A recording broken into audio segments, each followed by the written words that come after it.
Baik, nama saya Paskasius Aprideo. Saya di sini akan menjelaskan birokrasi pemerintahan Indonesia. Bab pertama adalah definisi dan aliran birokrasi.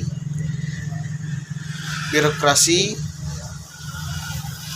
terminologi birokrasi dalam literatur ilmu administrasi negara atau ilmu politik adalah sebagai berikut.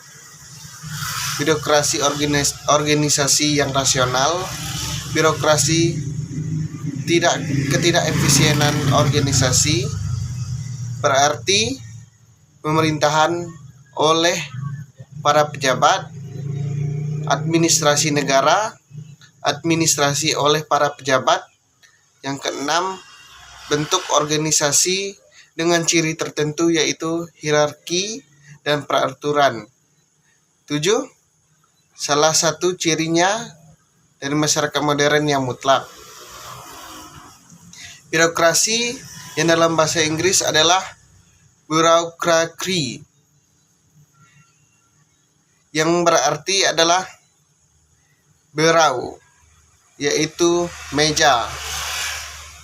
Dimaksudkan adalah kekuasaan berada pada orang-orang yang ada di belakang meja. Menurut Bintoro Djatmoroemijoyo, birokrasi dimaksudkan untuk mengorganisir secara teratur suatu pekerjaan yang harus dilakukan oleh banyak orang.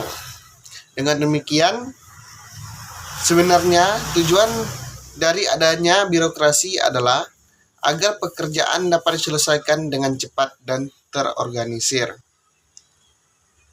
Menurut Fritz Mars Steinmark, birokrasi adalah tipe organisasi yang diperlukan pemerintah modern untuk melaksanakan berbagai tugas-tugas yang bersifat spesialisasi.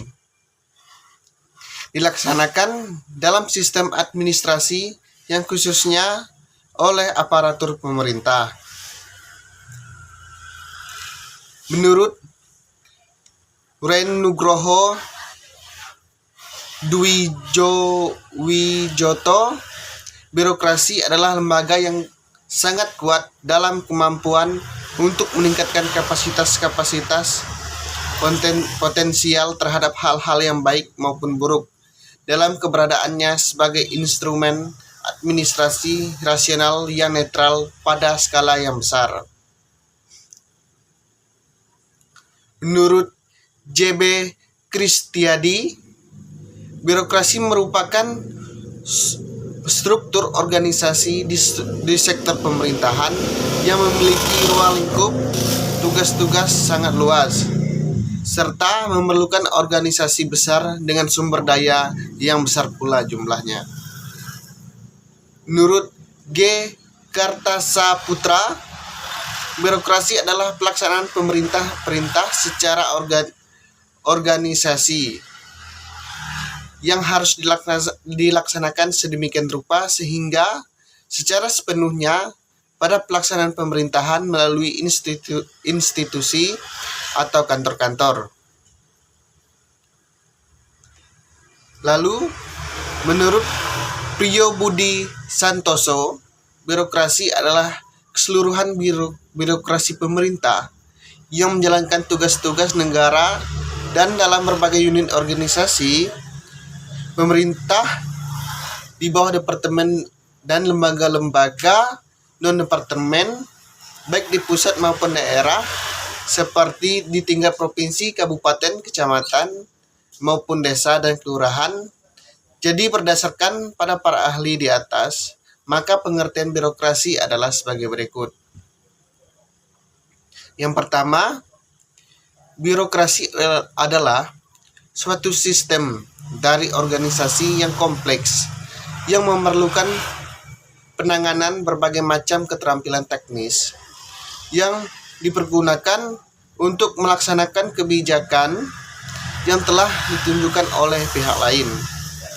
Yang kedua, birokrasi adalah sebuah ruang mesin negara yang di dalamnya terdiri dari orang-orang atau biasa disebut sebagai pejabat yang digaji dan dipekerjakan oleh negara untuk memberikan nasihat dan melaksanakan kebijakan politik. Yang ketiga adalah birokrasi, suatu sistem kewenangan, kepegawaian, dan jabatan, dan metode-metode yang dipergunakan oleh pemerintah untuk melaksanakan program-programnya. Yang keempat adalah birokrasi dipergunakan untuk organisasi negara maupun swasta. Yang kelima adalah merupakan lembaga pemerintah yang menjalankan fungsi pelayanan pemerintahan baik di tingkat pusat maupun tingkat daerah. Yang keenam adalah suatu prosedur yang efektif dan efisien yang didasari oleh teori dan peraturan yang berlaku serta memiliki spesialisasi untuk tujuan yang telah ditetapkan oleh organisasi institusi. Yang kedua, governance adalah suatu kondisi, aktivitas, kegiatan dalam melaksanakan pemerintahan atau suatu proses kegiatan penyelenggaraan pemerintahan atau negara, pembangunan, masyarakat, ekonomi yang melibatkan pemerintah, masyarakat, privat atau swasta. Yang ketiga, yaitu governance publik adalah cara di mana stakeholder saling berinteraksi dengan tujuan mempengaruhi hasil kebijakan publik. Stakeholder tersebut adalah antara lain warga negara, organisasi, media massa, lembaga publik, politisi, organisasi nirlaba, dan sebagainya.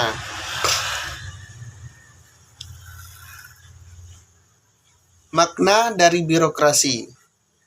Yang pertama adalah makna positif. Birokrasi yang bermakna positif diartikan sebagai birokrasi legal rasional yang bekerja secara efisien dan efektif. Birokrasi tercipta karena kebutuhan akan adanya perhubungan antara negara dan masyarakat untuk menjembatani kebijakan-kebijakan pemerintah. Artinya, birokrasi dibutuhkan oleh negara maupun rakyat untuk saling berinteraksi. Tokoh pendukungnya adalah Max Weber dan Hegel. Yang kedua, makna negatif. Birokrasi bermakna negatif diartikan sebagai birokrasi yang penuh dengan patologi atau penyakit. Organisasi tambun, boros, tidak efisien dan tidak efektif. Korupsi dan lain-lain. Birokrasi adalah alat penindas, penghisap bagi kaum yang lemah dan miskin dan hanya membela kepentingan orang kaya. Artinya, birokrasi hanya menguntungkan kelompok orang kaya saja. Tokoh pendukungnya adalah Karl Marx dan Harold Laxi. Yang ketiga, netral, value free. Sedangkan birokrasi yang bermakna netral diartikan sebagai keseluruhan pejabat negara pada cabang eksekutif atau bisa juga diartikan sebagai setiap organisasi yang berskala besar. Kemudian, beberapa aliran pemikiran tentang birokrasi. Teori-teori rasional administratif model adalah model yang dikembangkan oleh Max Weber.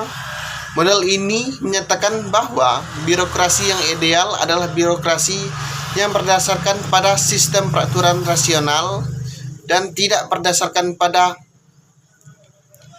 paternalisme kekuasaan dan karisma. Yang kedua, Teori Power Block Model adalah berdasarkan pada pemikiran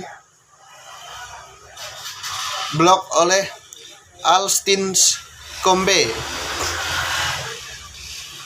bahwa di dalam industri konstruksi, konsep Weber tentang konstitusi, administrasi, hierarki, dan arsip tidak ditemukan dalam industri konstruksi. Alasan yang sama dapat diterapkan pada pelayanan, kesejahteraan sosial. Birokrasi memerlukan ikatan-ikatan yang erat dengan keluarga dan tetangga sebelum ia dapat beroperasi secara efisien. Dalam kontinuitas modern, birokrasi adalah merupakan penghalang atau blok rakyat dalam melaksanakan kekuasaan. Pemikiran bahwa birokrasi merupakan alat pembendung kekuasaan rakyat yang diwakili oleh politisi memiliki kaitan erat dengan ideologi Marxisme.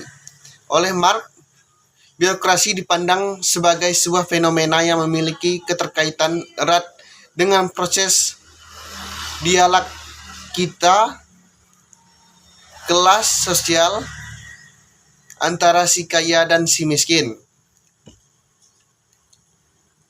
Yang ketiga, teori burokrasi oleh oversupply model adalah sebuah teori yang berbasis pada pemikiran ideologi liberalisme. Teori ini muncul sebagai respon dari teori birokrasi Weber maupun Karl Marx. Pada teori ini pada intinya menyoroti kapasitas organisasi birokrasi yang dipandang terlalu besar, terlalu mencampuri urusan rakyat, dan mengkonsumsi terlalu banyak sumber daya. Yang keempat adalah teori New Public Service adalah merupakan bentuk antisesa atau penentangan terhadap pemikiran bahwa peranan birokrasi hendaknya diserahkan kepada mekanisme pasar. Menurut teori ini, bagaimanapun juga birokrasi merupakan organisasi yang memiliki peranan dan corak kerja yang berbeda dengan sektor swasta, sehingga peranannya tidak mungkin digantikan dengan organisasi swasta. Berikutnya adalah mazhab tentang organisasi, tentang birokrasi dalam paradigma pemikiran tentang bagaimana birokrasi lahir. Para ahli sosial politik berpendapat bahwa pada umumnya terdapat dua mainstream pemikiran. Yang pertama, Budi Setiono, birokrasi lahir sebagai alat kekuasaan yang kemudian memunculkan mazhab kekuasaan. Yang kedua, birokrasi lahir dan dibentuk karena kebutuhan masyarakat untuk dilayani, yang kemudian muncul mazhab kebutuhan rakyat. Dengan demikian, birokrasi dibentuk sebagai sarana bagi penguasa untuk mengimplementasikan kekuasaan dan kepentingan mereka dalam mengatur negara. Bab kedua, yaitu pemikiran Weber tentang birokrasi. Yang pertama, konsep pemikiran Weber tentang birokrasi. Birokrasi sebagai bentuk organisasi dengan ciri-ciri khusus. Pada dasarnya, menjadi pusat perhatian dari berbagai disiplin ilmu sosial secara jasa dari Max Weber dalam karyanya. Weber mengemukakan konsepnya tentang the ideal type of bureaucracy dengan merumuskan ciri-ciri pokok dari organisasi yang lebih sesuai dengan masyarakat modern. Pemikiran Weber tentang birokrasi diawali dengan pemahaman Weber tentang sifat-sifat manusia dan pengaruhnya bagi kehidupan manusia itu sendiri. Pemikiran pertama Weber dikenal dengan social action. Social action menyatakan bahwa semua aktivitas manusia digerakkan oleh maksud-maksud tertentu. Oleh karena itu, maksud dan motivasi di belakang aktivitas itu harus dimengerti. Tahapan kedua Weber tentang birokrasi adalah adanya anggapan bahwa semua aktivitas dalam kehidupan manusia adalah berkelompok. Oleh karena itu, harus berdasarkan pada aturan-aturan yang jelas, sebab sebuah negara pasti berdasarkan atas hukum. Dan setiap anggota organisasi itu harus mematuhi hukuman yang berlaku. Sedangkan tahap ketiga, pemikiran Weber tentang birokrasi adalah pemikiran bahwa dalam sebuah organisasi ada dali-dali atau aturan-aturan yang harus dipatuhi oleh orang-orang sebagai anggota organisasi tersebut. Dari penjelasan mengenai pemikiran Weber tentang birokrasi di atas, bisa disimpulkan bahwa Weber telah berpikir secara rasional dan sistematis, sehingga bisa dengan mudah dipahami oleh banyak orang. Pemikiran Weber tentang birokrasi diawali dengan pemahaman Weber tentang sifat-sifat manusia, dikenal dengan social action. Social action menyatakan bahwa semua aktivitas manusia digerakkan oleh maksud-maksud tertentu. Oleh karena itu, maksud dan motivasi di belakang aktivitas itu harus dimengerti. Ada beberapa tipe aktivitas manusia.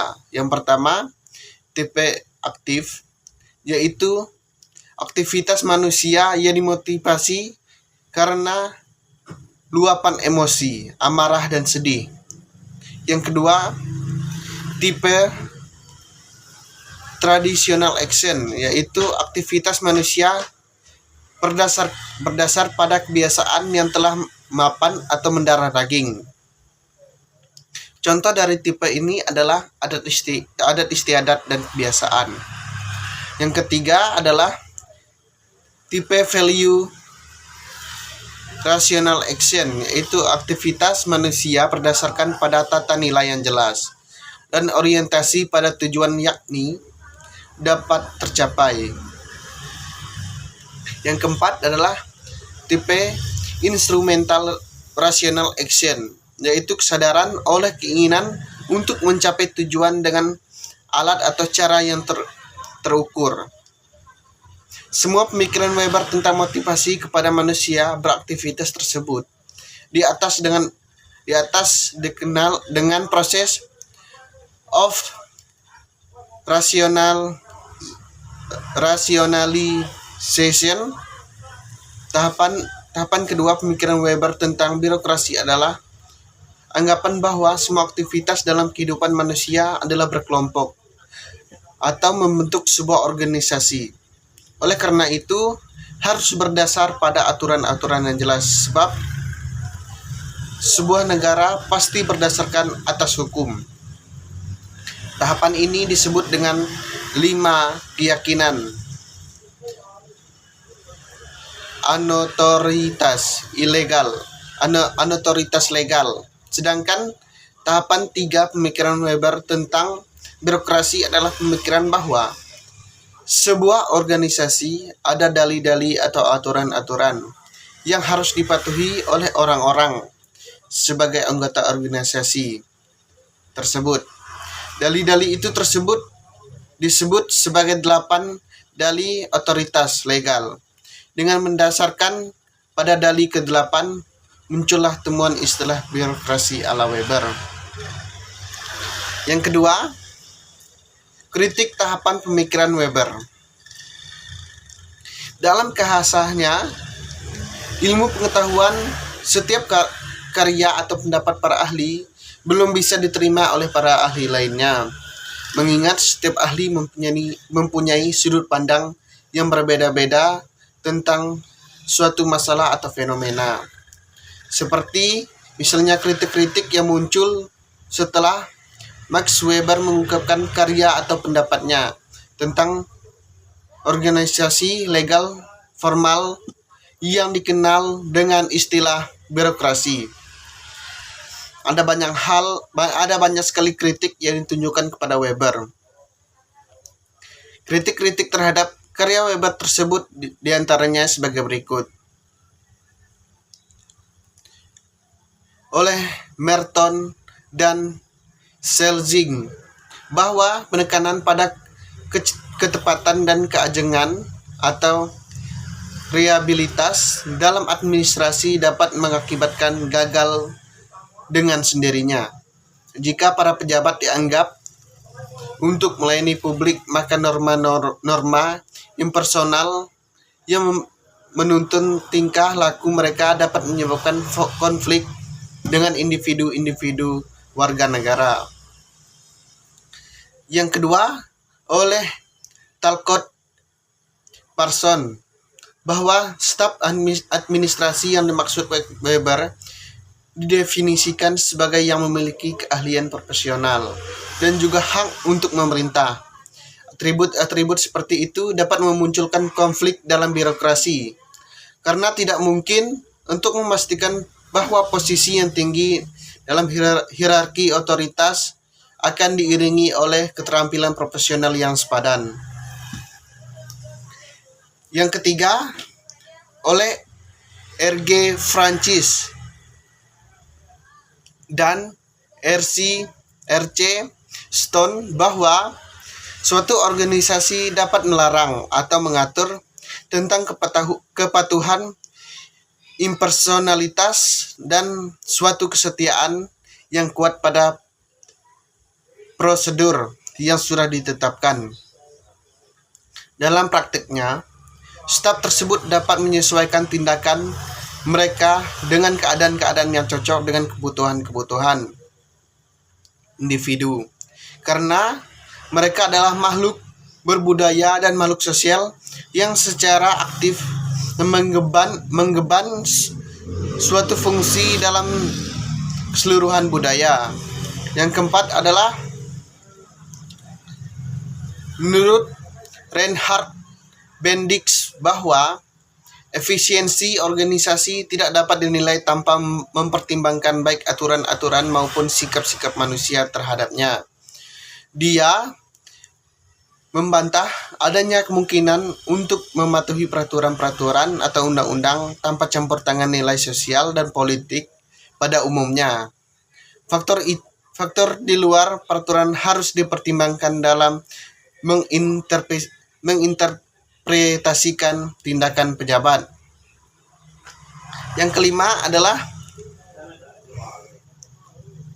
oleh Carl Friedrich, bahwa faktor-faktor di luar peraturan harus dikembangkan oleh ilmuwan sosial dalam menginterpretasikan tindakan pejabat, bahwa seorang birokrat mempunyai tanggung jawab di luar organisasi yang dipimpinnya. Seorang birokrat bisa bertindak di luar ketentuan teknis maupun menurut instruksi. Hal ini berlawanan dengan pendapat Weber yang membenarkan birokrat dalam konsepsinya menghindari semua tanggung jawab atas tindakannya. Yang ketiga adalah jawaban Weber dari atas kritiknya yang diberikan kepadanya. Dari kritik-kritik yang muncul terhadap karya Weber tentang birokrasi legal rasional, bisa disimpulkan hakikat perbedaan pendapat antara Weber dan pengkritiknya mencakup dua tema. Yang pertama adalah mempersoalkan validitas empirik atau baik histori maupun prediksi. ulasannya tentang sifat dan pengembangan administrasi modern. Kedua, ada yang lebih penting adalah penolakan terhadap pengkaitan tipe ideal birokrasi dengan konsep-konsep rasionalitas dan efisiensi. Weber memberikan dua statement terpisah khususnya tentang sifat khusus rasionalitas birokrasi. Mendukung interpretasi seperti itu yang intinya adalah administrasi birokratis berarti otoritas yang berdasarkan pengetahuan. Inilah ciri rasionalnya yang khas, dan otoritas birokratis adalah rasional terutama dalam arti terbatas pada peraturan yang dapat dianalisa secara terpisah. Menurut Weber, sangat keliru jika menyamakan konsep rasionalitas formal dengan gagasan efisiensi. Tentu konsep itu terdiri dari teknik seperti peraturan atau pencatatan, tetapi hal itu juga melibatkan keahlian yang berdasarkan peraturan, interpretasi hukum oleh ahli hukum. Tindakan administratif tidak hanya dituntun oleh teknik saja, tetapi juga oleh norma-norma yang berkembang dalam masyarakat. Dari kritik-kritik yang muncul terhadap karya Weber tentang birokrasi rasional, bisa disimpulkan hakikat perbedaan pendapat antara Weber dan kritiknya mencakup dua tema. Yang pertama, mempersoalkan validitas empirik, baik historis maupun prediksi. Ulasannya tentang sifat dan pengembangan administrasi modern. Kedua, ada yang lebih penting adalah penolakan terhadap pengkaitan tipe ideal birokrasinya dengan konsep-konsep rasionalitas dan efisiensi. Weber memberi dua statement terpisah, khususnya tentang sifat-sifat khusus rasionalitas birokrasi. Mendukung interpretasi seperti itu yang artinya adalah administrasi birokrasi. Bab ketiga yaitu patologi birokrasi. Yang pertama, konsep patologi birokrasi. Istilah patologi yang berarti penyakit adalah istilah yang diadopsi dari bidang medis, yaitu penyakit yang biasa menyerang setiap orang dari keadaan sehat menjadi sakit. Birokrasi adalah pelayanan masyarakat sekaligus abdi masyarakat, sehingga harus selalu dalam kondisi sehat walafiat supaya bisa memberikan pelayanan secara optimal kepada masyarakat.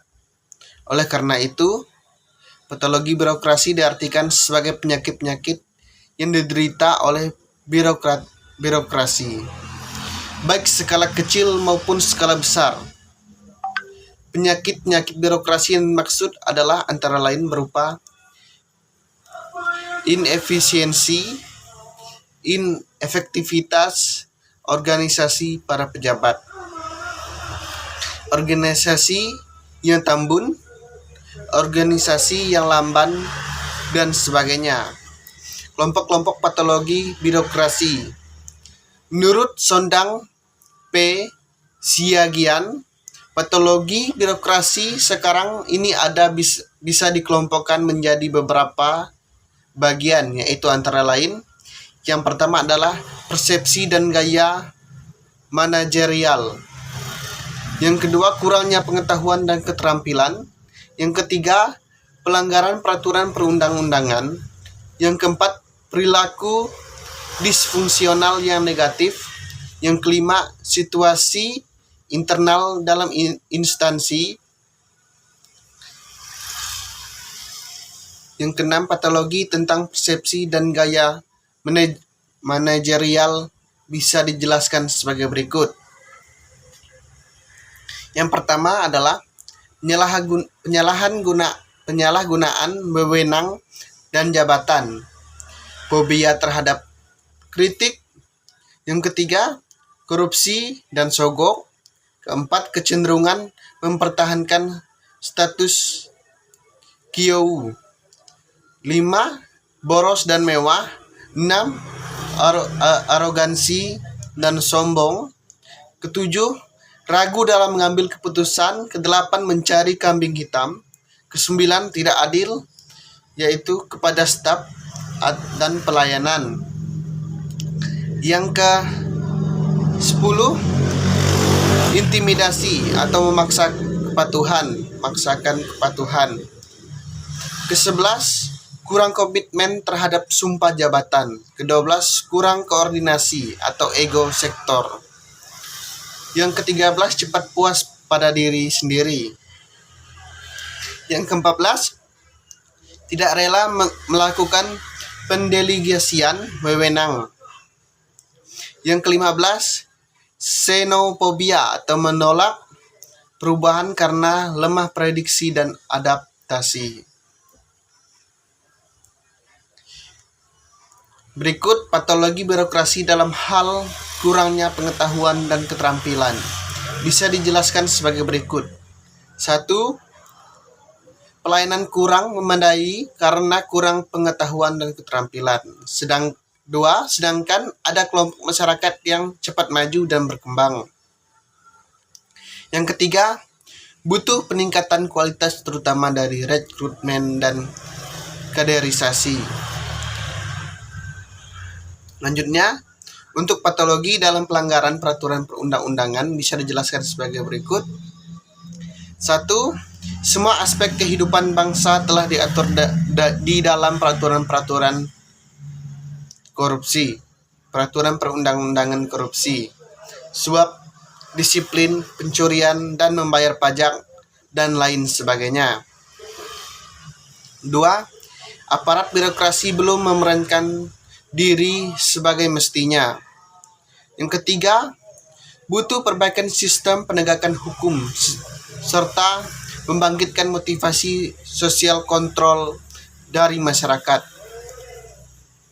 Berikutnya, sedangkan untuk patologi dalam hal perilaku disfungsional yang negatif bisa dijelaskan sebagai berikut, yaitu yang pertama, birokrasi seharusnya adalah public servant dan berperilaku fungsional, bukannya sombong, berbelit-belit, acuh tak acuh, dan tidak adil. 2. Seharusnya setiap aparat birokrasi memenuhi 3 syarat, yaitu knowledge, yaitu mempunyai pengetahuan yang memadai, skill, memiliki keterampilan yang cukup, dan attitude, memiliki sifat yang pantas dan patut dalam patologi birokrasi dalam hal akibat situasi internal dan instansi. Bisa dijelaskan sebagai berikut.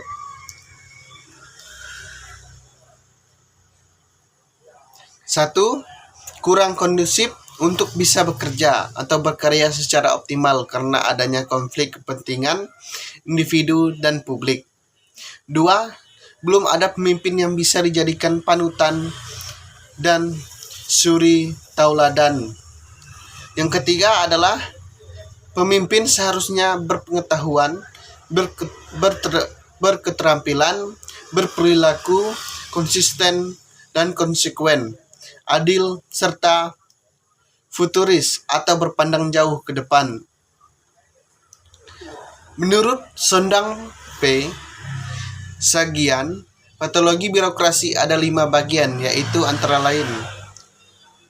Yang pertama adalah patologi tentang persepsi dan gaya manajerial. Sebagai berikut adalah penyalahan gunaan wewenang dan jabatan, fobia terhadap kritik, korupsi dan sogok, boros dan mewah, dan sebagainya.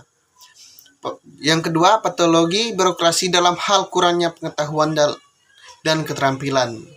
Sebagai berikut, pelayanan kurang, memadai karena kurang pengetahuan dan keterampilan. Yang ketiga, dalam hal pelanggaran perundang-undangan sebagai berikut. Semua aspek kehidupan berbangsa telah diatur dalam perundang-undangan: korupsi, suap, disiplin, pencurian, membayar pajak, dan lain sebagainya. Berdasarkan yang keempat, sedangkan untuk patologi dalam hal berperilaku disfungsional yang negatif sebagai berikut: birokrasi berperilaku sombong, berbelit-belit, acuh tak acuh. Seharusnya setiap aparat birokrasi mematuhi 3 syarat, yaitu knowledge, skill, attitude, dan sebagainya. Baik, mungkin hanya itu yang bisa saya sampaikan pada video kali ini. Saya ucapkan terima kasih.